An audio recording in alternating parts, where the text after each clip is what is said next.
Hi hello నమస్తే అండి. నేను మీ Sanjana. Welcome back to our channel Sanjana kitchen and blogs. ఈరోజు మన కిచెన్లో స్పెషల్ రెసిపీ అండి. నేనైతే ఇది చాలాసార్లు ట్రై చేసి ఫెయిల్ అయ్యి ఇప్పుడు సక్సెస్ అయ్యాను. బెండకాయ ఫ్రై అండి. లేడీ ఫింగర్ ఫ్రై అంటే ఇష్టం లేని వాళ్ళు ఎవ్వరూ ఉండరు.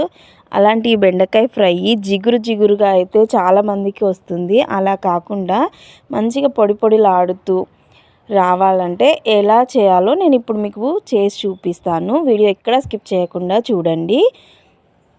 ముందుగా ఇలా బెండకాయల్ని శుభ్రంగా కడిగేసుకుని తుడిచి కట్ చేసుకోవాలండి. తర్వాత దానికి ఒక ఆనియన్ అలానే 4 పచ్చిమిర్చి కూడా కట్ చేసి పక్కన పెట్టుకోవాలి. తర్వాత స్టవ్ ఆన్ చేసి ఏదైనా ప్యాన్ పెట్టుకుని అందులో ఒక 2-3 టేబుల్ స్పూన్లంత నూనె, అంటే ఈ బెండకాయ ఫ్రైకి కొద్దిగా ఎక్కువనే పడుతుంది. నేను పావు కిలోకే ఒక 3 టేబుల్ స్పూన్ల వరకు పోసానండి నూనెనైతే. నూనె తక్కువ ఉంటే జిగురు ఉంటుంది. అలా కాకుండా ఫ్రై లాగా ఉండడానికి నేను కొంచెం నూనె ఎక్కువ పోసాను. అలానే నూనె కొద్దిగా వేడైన తర్వాత అందులో ఒక పావు టీ స్పూన్ ఆవాలు, ఒక పావు టీ స్పూన్ జీలకర్ర కూడా వేసి వేయించుకోవాలి. ఇలా వేగేంత వరకు కూడా కలుపుతూ ఉండాలండి. ఎందుకంటే ఆవాలు త్వరగా మాడిపోతాయి కదా, అలా రాకుండా ఉండాలంటే మనం కలుపుకోవాలి. అలానే అందులో మనం ముందుగా కట్ చేసి పెట్టుకున్న ఆనియన్ పచ్చిమిర్చిని కూడా వేసి కొద్దిగా ఎక్కువసేపే వేయించుకోవాలి. నార్మల్ కర్రీతో పోల్చుకుంటే ఈ కర్రీకి మనం కొద్దిగా ఎక్కువనే వేయించుకోవాలి.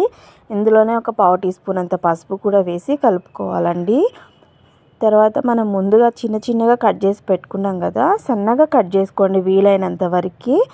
ఇలా కట్ చేసిన ముక్కలని దగ్గరగా ఒక 10 to 15 మినిట్స్ ఒక ప్లేట్లో పెట్టి అలానే వదిలేయండి.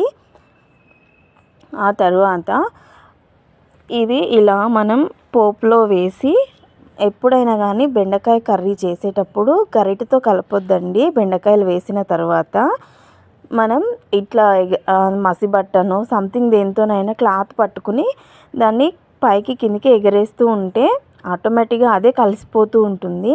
అందులోనే ఒక 5-6 పొట్టు తీసిన వెల్లుల్లి వేయండి. కొంచెం ఫ్రై అయిన తర్వాత ఒక టీ స్పూన్ వరకు పసుపు,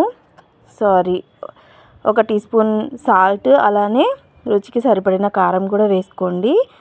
ఎప్పుడు కూడా మనకి ఎండింగ్ వరకు కూడా గరిటెతోనైతే కలపకూడదండి. బెండకాయ ఫ్రైని ఇలా ఎగరేస్తూ కలుపుతూ ఉండాలి. అప్పుడు మనకి ఎంతో రుచికరమైన బెండకాయ ఫ్రై అనేది రెడీ అయిపోతుంది. మీరు చూసారు కదా ఎలా మంచిగా ఫ్రై లాగా వచ్చింది. మనం చపాతీలోకైనా అన్నంలోకైనా చాలా మంచిగా ఉంటుంది. మీరు కూడా తప్పకుండా ట్రై చేయండి. బాయ్.